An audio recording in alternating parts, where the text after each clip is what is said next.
freaking first cut. Golly.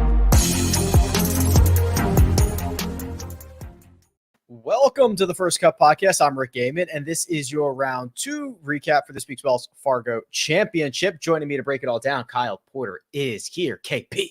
Hey, bud. How we doing? I'm great. How are you? How do you, I'm good. Really good. How do you follow the NBA playoffs? Do you follow them? I do. So here's how it ends up working is I generally have an idea of where each series stands. I don't watch, I'm not watching the Celtics Cleveland series, even though I guess it's better than anticipated, but I think the Celtics are supposed to just romp them. And then I end up watching the later game. So for me on the West Coast, that early game starts at 4 o'clock. I usually end up watching that 7 o'clock. So I end up kind of casually watching, having on in the background, whatever that 7 o'clock game at night is. But I'll tell you what, I've also been doing that with the NHL playoffs. I got an invite on Sunday to go to Game 7. Did I tell you this? Of nights. Yeah. I'm just going. And I mean, Byron Nelson's not going to cover itself. Maybe it probably could have this year, but that was tough. I mean, I'm a little the same. I'm kind of following from afar, kind of watching. Playoffs are just. I was talking to somebody today about how playoffs are just so different, and if you try to play in every sport, right? And if you try to play that way, just from an emotional and mental standpoint throughout the regular season, guys would not they would just they wouldn't be able to go the full season, right? And I think that's what makes the playoffs special. I think it's what makes major championships special. We're going to get to see that and experience it up close next week at Valhalla. And I think that it's just such a different thing because when guys know, hey, this is not like everything else, they can flip a switch mentally and emotionally, and it just takes it to a whole new level. And I think that's super fun to watch. It is. And it's the reason that I will watch 0 NHL games all year long. Yep. And I will not miss one in the playoffs. Yeah. It's sick. I couldn't name anybody on any team, but I'm locked in. It's awesome. Unfortunately, we have not completed round 2, KP. Ugh. We are in a weather delay. Dangerous weather situation. They were removed from the golf course a little before 6 p.m. Eastern time. There's about 7 groups still out there. So we have the majority of this done, and I imagine they're going to get back out there soon and finish this up, but just kind of a downer to end the day. Yeah, it was. I mean, emblematic. Well, sorry, the Morikawa group was emblematic. I don't know if you saw him finishing up, and he was just just head drops. There's one hole left, not even a hole, half a hole for him.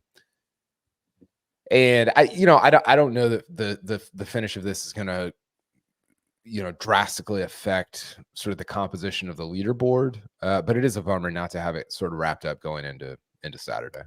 Yeah, if for whatever reason they were not able to go back out and finish round 2, it would stink for Morikawa, who'd have to play half a hole probably early tomorrow morning and then be in one of the later tee times on Saturday afternoon. Let's start you with a little bit of an appetizer here, KP, and get you the biggest movers of the day. There were a pair of 65s. Those are, as of right now, the 2 best scores that are in the clubhouse. They were shot by Sahith Theegala and Steven Jaeger, a couple of younger guys. They're not rookies, a couple of years into their PGA Tour careers. They both moved to 4 under, which is currently a tie for 8th. And these two have both taken massive step forwards in 2024. Yeah, I think Sahith in particular, I was doing some research today for the PGA Championship, and he's in my top 25 of guys that could win the tournament. And I think what you see in these first 2 rounds here, he went, what do you go, 73, 65, right? That's right.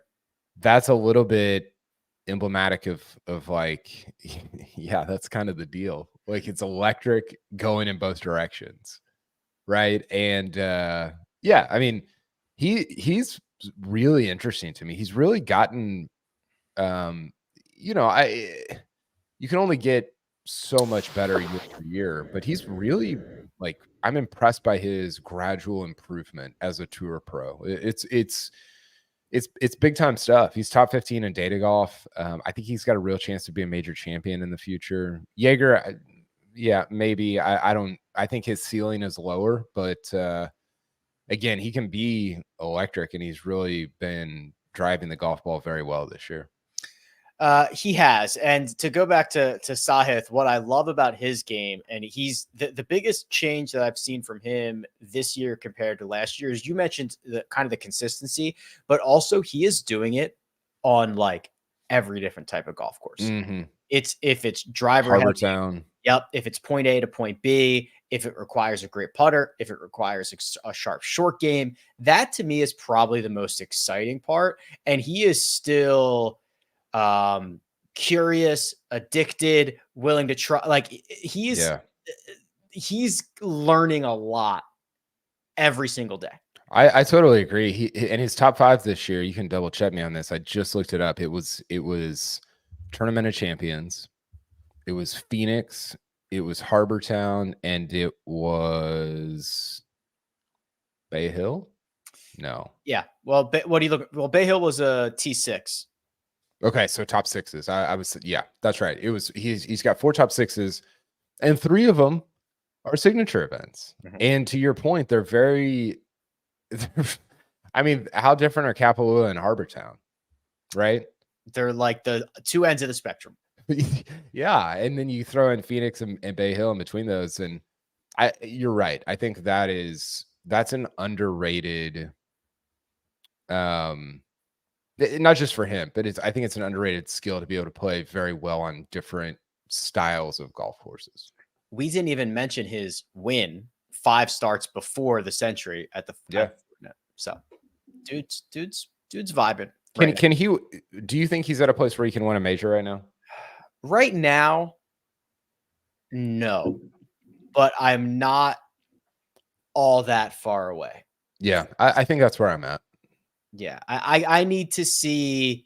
I don't think you go from win the Fortinet Championship in the fall that is no longer part of the fall schedule because we're going back to the calendar year, that version of the Fortinet, to winning majors. But like when he snaps off and wins the Travelers, and then I'm like, okay, now next year if he wins a major, I'm 0% surprised. Yeah, that's sort of like if you told me right now, hey, Sahith is going to win the 2026 Players Championship, I'd be like, yeah, of course you will. Maybe by 3, who knows? Yeah, so he's fun, he's exciting, he's getting better. It's good to watch. Shouts here to Jason Day, who has gone 68-67. So that 67 is the second best round in the clubhouse right now. So Sahith and Jaeger, their 65s are 2 shots better than anybody else. And this was a lot of work done around the turn here, KP. He parred his first 6 holes. Then on 7, 8, and 9, he went birdie, birdie, bogey. Then he rattled off 3 birdies on 10, 11, and 12. And then offset 1 birdie and 1 bogey, 14 and 15. But that was the stretch there, right in the middle, just kind of bookends of pars on both sides. Yeah, he's been kind of popping just in general recently. He got off to a really good start at Byron Nelson. Somewhere else he played well. He finished T18 at Harbor Town, T30 at Masters. Yeah, I mean, look, he's been awesome this week, and he's not even doing the thing that he historically does well, which is drive the ball. He's not doing that all that great this week. And he's not the driver that now that he was whatever 7, 8 years ago. But yeah, I think it's going to be really hard to. He's done a lot of it around the greens, right? Where you look at 10, like you mentioned those birdies today. A lot of that is just a really good short game. Mm-hmm. Does that stand up when the guy in first is leading the field in approach play? Does that stand up when the guy in second is almost leading the field on off the tee? You know, that's going to be the difficult part for Jason Day. What do you think of the fit, by the way? It's getting better. I mean, the whole thing is just not my vibe, right? I could not pull off that stuff. I don't want to pull off that stuff. I can't do rope hats. I can't do the colors and the big graphics. I don't like the baggy pants. None of that would ever work for me. Totally agree. I'm the same. Like you and I are in the same bucket there. Like not only would it not work, I don't even really want it to work. Right. I'd be worried if it did work. Yeah, that would be. But the problem here, like I think I actually literally wrote this for a recap for CBSSports.com just now. I think objectively, it's probably cool. I'm not like Who am I to determine? I don't know that Jason Day. I think I've said this before. I don't know that he's the guy to be objectively cool. He's got like 5 kids. He did you hear him catch himself in his post-round presser or I guess it was because they were in a weather delay, so they were having a little, and he was like, "Oh, I like some of the stuff. I like the stuff. I like this. I like all the stuff." And I'm like, that one slipped out. I like some of the stuff. I mean, you got to feel like, I don't know, maybe those guys just get used to it, but I would feel the thing you don't want to feel, Rick, is uncomfortable on the golf course. Like these guys talk about that all the time. I want to feel comfortable. I want to feel in my comfort zone, all this stuff. That has to like affect move the needle a little, right? In the wrong direction. I think it would for me. And I assume for you too. I don't know if it does. I mean, I think they really, all the Victor stuff, all the Jason Day stuff, these guys, I don't think they care. I think they show up, the closer in the locker, they put them on, they cash the check. That's probably right. Not for me, dog. No. We will continue this conversation. We will discuss the big names at the top of the leaderboard and the guy who's trying to run away with this golf tournament, and then we'll see who might be able to catch him. But first, we're going to take a quick break and hear a word from our partners.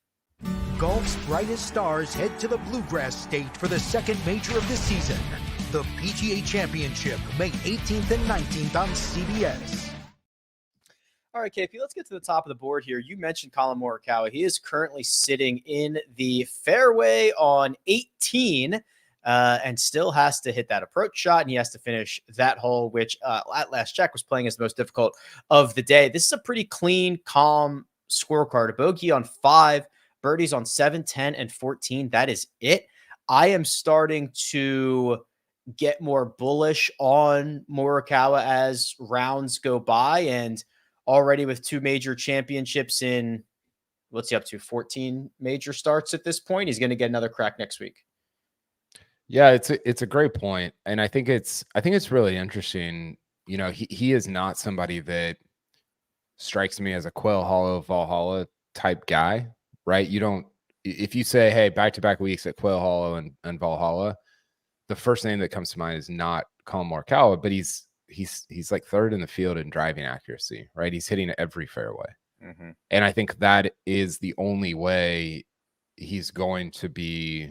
I mean, you mentioned a clean card. That's how you keep a clean card. And if you can do that, if you can keep a clean card here for somebody like Morikawa, who is going to stumble into like hitting 5 shots to 9 feet every round or whatever, then you have that's the formula. Now, whether he can continue to do that is a different question. And I think you and I have been on the same page of kind of distrusting the volatility of it over the last, kind of since he won the Open, right? Like, what was that, 3 years ago? Off and on for the last 2.5 years, I would say we've been like, I don't like, kinda, but it's not the same. This feels like what he's doing here. You're like, this is Collin Morikawa right now. I'm kind of need to see it for a little bit longer before I start throwing out major stuff. But if he does this for another month and you get to Pinehurst, you're like, yeah, like that could happen for sure. 21st or better in all 4 major strokes gained categories this week. Next week will be his 18th major championship start. So it is for 17, 2 wins, 6 top 5s, 8 top 10s for Sick. Collin. The two at the top, the two big boys at the top. We'll start with Rory McIlroy. He's done kind of what Rory's always done at Quail Hollow. This is 67-68 to start his week. You talk about clean scorecards. This one was bogey free. 3 birdies, 10, 15, and 8 KP. If it wasn't for the guy that we're going to talk about here in just a minute, Rory would be a pretty significant favorite to win his 4th Wells Fargo Championship. Yeah, I think it's been good. You know, I think I don't know. It's so hard to tell, right? Because he wins in Dubai. It's the first 2 months on the PGA Tour were just they were fine. They weren't good. They weren't terrible. They were just kind of there. And then so he starts to shift into tracks that he likes, Quail Hollow. And the tee to green play has been really solid. And so I think it's sort of it begs the question, okay, is this and maybe it doesn't matter, but is it a course specific thing? Is it, hey, he's actually fixed some stuff with his iron play. He seems more confident in the way he talks about it anyway. But I think that would be my question is this just and maybe for the sake of the next week's PGA, it doesn't really matter because that's a place that he obviously likes as well, right? So maybe it doesn't matter what the reason for the fix is, but I'm curious about your thoughts on that. I think that I think a couple of things. I lean on like it doesn't really matter because I think there's so many golf courses in which are good fits for him, and also next week being one of them. I don't know. I'm also starting to kind of get into the Greg is, planting this seed that's now growing in my brain about like the pre-Masters Rory, post-Masters Rory. And I just think we're in post-Masters Rory, and he's going to get to go to a bunch of places that are really great for him. And I think he's going to play really, really well again. When did Greg bring that up? I don't think was it just you and him? Probably on like Mondays and stuff like that. So like when we're starting to talk about, Rory McIlroy, is he a good fantasy option for this week? He's been kind of floating this concept. I'm kind of into that. It's kind of like a mental thing, right? He spends basically the entirety of Q1 getting ready for this massive event that has taken on a life of its own, especially in his relationship to it. And whether he wins it or not, there's this not a sigh of relief, but this just change in attitude. Everything from the second week of April on, he's accomplished, and he's done it a bunch, and he knows how to do it. And it's just a different Rory. And then I think there is some stat rolling out there about how many of his 25 wins are, April 15th or after tax day. It's like all of them. Man, imagine combining him and Scotty. I know. That's like just every week of the year. Yeah, I mean, look, it's not like a huge secret that he doesn't enjoy the Masters lead up prep. I know he's said that to me. I think he said that publicly of like, this is not, it's just it's like every question. And you're like, what do you want me to say? I've said this 100 times, 100 different ways.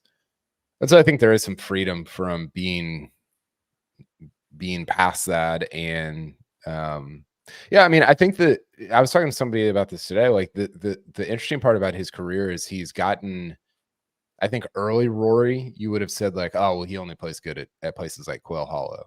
And now the last, I don't know, I mean, for a lot of his career, but really the last 2 or 3 years, it's like he kind of plays good everywhere. Yeah.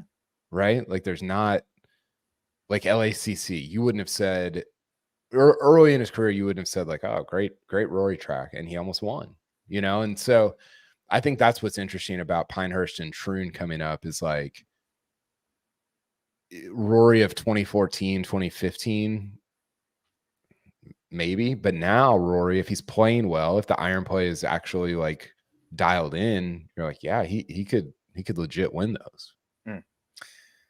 The man that he'll be chasing down this week, and he's currently 4 shots behind, is Xander Schauffele, who seems to be playing a little bit of a different golf course. He opened up with that 64 and followed it up with a 67. Only one blemish on the card cape. He came on his final hole of the day, number 18, but otherwise it was another spectacular 5 birdie round. He has opened up this gap.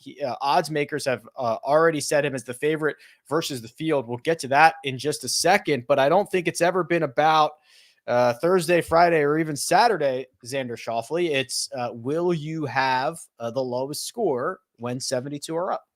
I was trying to remember. I didn't cover Wells Fargo last year. I was out of town, vacation or something like that. Was he ever in this big of a lead last year when Wyndham went on to win? Do you remember? I don't know. I could probably find out. Because I think you're right. I mean, it's, and he said this with Todd Lewis afterwards, basically like, it's Friday, doesn't mean a lot, yada, yada, and I think that's right. It's been since summer of 22, right? Since he won. And what was that, Scottish? Yeah, Traveler Scottish. We went back to back, yeah. Yeah. And that's a long time. I think there's a case to be made. Xander's the best player in the world right now without a major championship. And that's only going to get turned up the better he plays. He's been low key really good this year. And I think at some point you have to cash that in. Otherwise, the whispers of like, hey, what's the deal? Can't close, all that stuff will start to ramp up again. I don't know if it was at any point during the round, but he never led or co-led after any rounds last year. He was second, fourth, second after each of 4 rounds. So I don't think he ever got out to a big lead, unless it was during the rounds and he coughed it up before the end of the round. I don't remember that. Yeah. Well, I mean, you look at kind of the numbers from this week, and first of all, I didn't get a chance to comment on this yesterday, but the free drop was preposterous. Like, there just needs to be like a common sense clause. Well, that's totally like, I get all the, he stacked this rule and that rule. Like, I get it. Like, I'm not saying he did anything wrong. I'm just saying it's outrageous. It's just absurd. Like, it's an absurd thing. And I don't know what the answer is, but we like, I always go back to this, Rick. It's the Open Championship, like their drop zone when you hit it into the stands, is heavy rough. And you're like, oh, yeah, that actually makes sense. Like, you shouldn't get rewarded for hitting a ball into, like, hitting a home run. I think that is generally the answer. The answer is drop zones. It's just like, hey, if you want to take relief, your options are the spot that or your options are hit it from the spot that you're in, or go over there. And then you have to actually make a decision. Or like, listen, if you move, I'm speaking like this is half baked. If you move your ball from that area to this area, or from there to here, like Xander did on Thursday, you just have to take a stroke. Like, I'm sorry that the shot link's in the way. Don't hit it over there. Right? Like if there's a ball in the middle of the fairway and shot link's in the way, I totally sympathize. If you're 40 yards offline and shot link's in the way, yeah, they're not putting them in the middle of the fairway. I don't know, man. Like, I don't know what to tell you. Growing up, this makes me sound like I'm yelling at clouds or whatever. Golf, to me, the only rule in golf that I knew was play it as it lies. That's don't move, don't touch your ball. Only rule, like, play it as it lies. Shooter McGavin had to hit one off of Frankenstein's fat foot. You know what I mean? And now we're like, I don't know, play it wherever. Just play it whatever, wherever. The other thing that I hate, and I also do not have a solution for this. It just depends what rules official you get and how you answer his questions. Yeah. I guess it's being applied. I don't know. But that's sort of universally true in sports, right? Like, guys call NBA games differently. Sure. Umpires call Major League. I don't. I don't disagree with you, but I don't have as big of a problem with that as just the general, like you're 40 yards offline and you make par because you got shot link relief. Like that's, I'm sorry, like that's just absurd. Yeah, I guess the simple answer is carve out shot link or associated things as they're not TIO, right? They're not temporary immovable objects, right? Because they're clearly not being placed in the middle of the fairway. They're not being placed like on the green. If you are behind one, sucks, man, because you hit. But I sort of feel that way with the grandstands. Like if you hit a foul, if you hit like a foul ball home run over the grandstands, hit a better shot. I don't know. I watch all those old videos where all they did was just put like a rope around the green and just had people line up, and I just love that. It's sick. There's too many. It's too crazy now. It's too crazy. I mean, first off, I would be I couldn't see anything if there wasn't for grandstand. Like, so it's not for me anyway. But like the integrity of the game a little bit different. Xander Schauffele's minus 135, 4-shot lead. Vegas says, yeah, he's more likely than not to get the job done. Rory McIlroy, 4 shots back, is 4-1. Then everybody else is longer. You know, J Day 14-1. He's also 4 shots back. Colin, who's still playing, he's 14-1. Sung Jae is 22-1, but he's 5 back. It's shaping up to seemingly be I'm going to say it's a 3-horse race, but that includes Xander, Rory, half of Jason Day, half of Colin Morikawa. Add them up, that's 3. I was going to say, what'd you say Day was? 10-1? 14. And Morikawa is too? Yep. Give me Morikawa at 14. Interesting. Yeah, I think. I mean, first of all, he's still on the course. He can make a birdie at the last, right? Oh, he could hole out. He could hole out. And I just like the profile. It's good. It's very Morikawa. I'd hate Xander at minus 135. I don't love Rory at 4-1. Although what was he to start the tournament?